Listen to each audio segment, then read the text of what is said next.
वबरकातुहू। आज हम डिस्कस करने जा रहे हैं इंग्लिश टेंसेस में present perfect tense. Present perfect tense जो है फेल हाल मुकम्मल। परफेक्ट मतलब मुकम्मल, वो जिसमें काम मुकम्मल हो चुका है।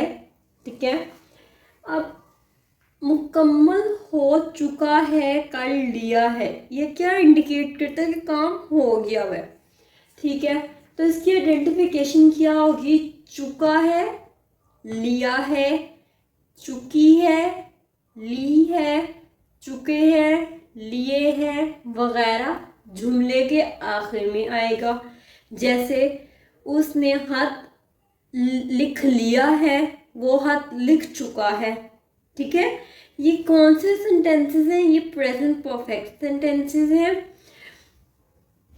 जैसे उसने किताब पढ़ ली है, पढ़ ली है, वो किताब पढ़ चुकी है, हम क्रिकेट खेल चुके हैं। तो ये क्या है? Present perfect tense. उसके बाद हम आ जाते हैं असर्टिव सेंटेंसेस। असर्टिव सेंटेंसेस जो हैं ये सिंपल सेंटेंसेस होते हैं, सादा फिक्रात। इसको डिस्कस करने से पहले मैं आपको एक चीज़ें बता देती हूँ। सब्जेक्ट सिंगुलर और सब्जेक्ट प्लूरल, मैंने प्रेजेंट इंडेफिनिट वाली वीडियो में सब्जेक्ट सिंगुलर और प्लूरल को ब्रीफली डिस्क्राइब किया था, बस मैं इधर जनरल सा बता देती हूँ। सिंगुलर सब्जेक्ट्स वो होते हैं जिसमें सिंगल पर्सन हो। ही एक लड़का, शी एक लड़की, इट ये एनिमल्स वगैरह के साथ या फिर भी किसी भी नॉन लिविंग थिंग के साथ इस्तेमाल हो जाता है। It is a room. या इसके बाद आ जाता है सिंगुलर नाउन्स, मतलब किसी भी जगह, चीज़ या शख्स का नाम सिंगुलर। ठीक है, उसके बाद आ जाते हैं प्लूरल।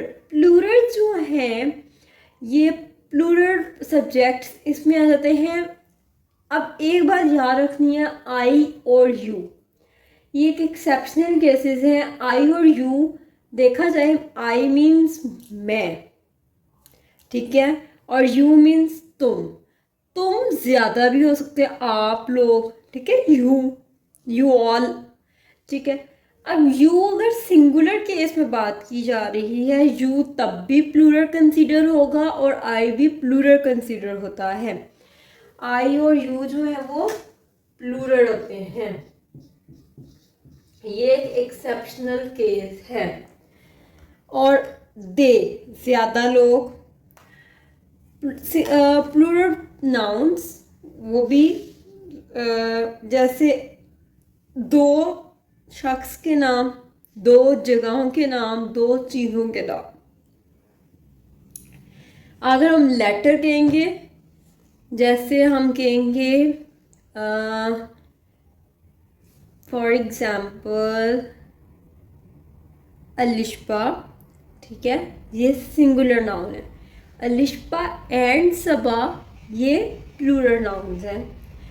ओके, अब हम आ जाते हैं असर्टिव केस की तरफ। असर्टिव केस में हम देखेंगे सिंगुलर सब्जेक्ट के साथ has as a helping verb use होगा और प्लूरल सब्जेक्ट्स के साथ have as a helping verb इस्तेमाल होगा। और इसमें जो मेन चीज़ है third form of the verb, ये वो सेंटेंसेस हैं जिसमें third form of the verb assertive, negative, interrogative negative, double interrogative and all types में इस्तेमाल होती है। हमने देखा था पास्ट इंडेफिनिट में कि पास्ट इंडेफिनिट में असर्टिव केस में second form of the verb सिर्फ असर्टिव केस में यूज़ हो रही है और बाकी नेगेटिव, इंटेरोगेटिव वगैरह में first form of the verb use हो रही है। लेकिन ये चीज़ याद रखनी है, जितने भी परफेक्ट सेंटेंसेस हैं आइदर वो प्रेजेंट हैं, पास्ट हैं, फ्यूचर हैं, उनमें third form of the verb इस्तेमाल होगी। उसके बाद आ जाता है ऑब्जेक्ट। अब सिंगुलर सब्जेक्ट की जो एग्जाम्पल है, he has written a letter, वो खत लिख चुका है।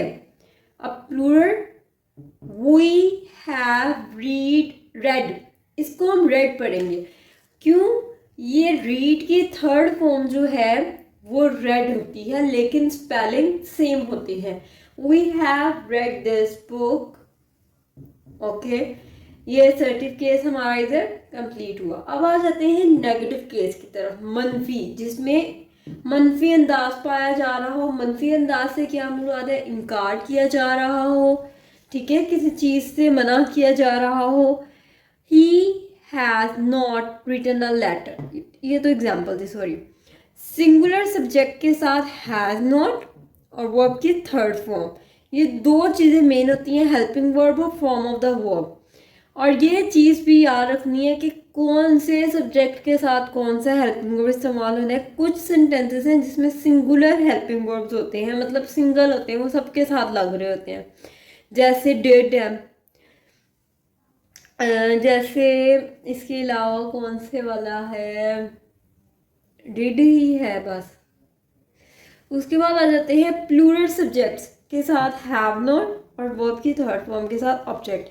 आप सिंगुलर केस की एग्जांपल देखें, ही हैज नॉट, इधर नॉट लगा दी, he has not written a letter. और अगर हम प्लूरल केस की एग्जांपल देखें, we have read, have not read this book. तो इधर हमारा नेगेटिव केस भी कंप्लीट हुआ। अब हम towards the interrogative case move करेंगे। इंटेरोगेटिव सवालिया फिक्रा, जिसमें सवाल पूछा जाए। अब इसमें हम हेल्पिंग वर्ब को उठाकर सब्जेक्ट से पहले ले आते हैं।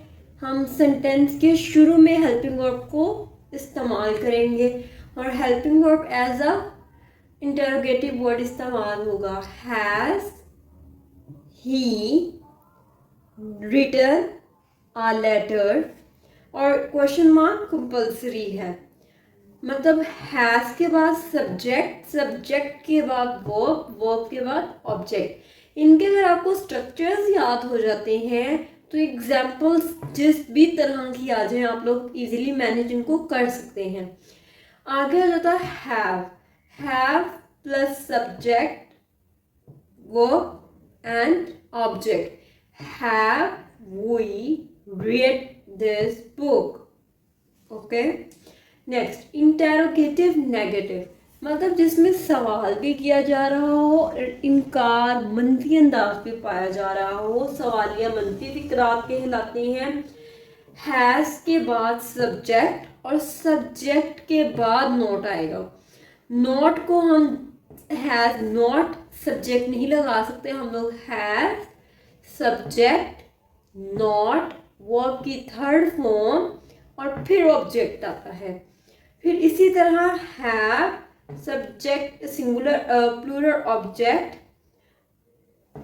प्लूरल सब्जेक्ट नॉट वर्ब की थर्ड फॉर्म के साथ object. Has he not written a letter, have we not read this book. Okay, ये हमारे हो गए इंटेरोगेटिव नेगेटिव तक कंप्लीट। अब हमारा रह गया है डबल इंटेरोगेटिव, अब हम उसको डिस्कस करेंगे। डबल इंटेरोगेटिव में दो इंटेरोगेटिव वर्ड्स इस्तेमाल होते हैं। एक आ जाता है क्वेश्चनिंग वर्ड। QW का क्या मतलब है? Questioning word. क्वेश्चनिंग वर्ड कौन से होते हैं? जो सवाल पूछने के लिए इस्तेमाल किए जाते हैं। वाई, हाउ, व्हाट, वेयर, ठीक है। वाई मतलब वाई क्वेश्चनिंग वर्ड के तौर पर इस्तेमाल हो गया। हाउ भी क्वेश्चनिंग वर्ड के तौर पर इस्तेमाल हो गया। हैज, हैव जो है क्वेश्चनिंग वर्ड के बाद इस्तेमाल होते हैं। और उसके बाद हमारे पास सब्जेक्ट आता है, फिर third form of the verb और फिर ऑब्जेक्ट और then question mark. Why has he written a letter? Okay, उसने हाथ क्यों लिखा? वाई मतलब क्यों। हाउ कैसे। How have they read this book? उन्होंने किताब कैसे पढ़ी, ठीक है। तो यहाँ तक हमारा हो गया present perfect tense complete. and I am going to end this lecture. If you have any problem, then you will comment me in the comment box. I will try to reply you back. Jazakallahu khairan kasira. Allah Hafiz.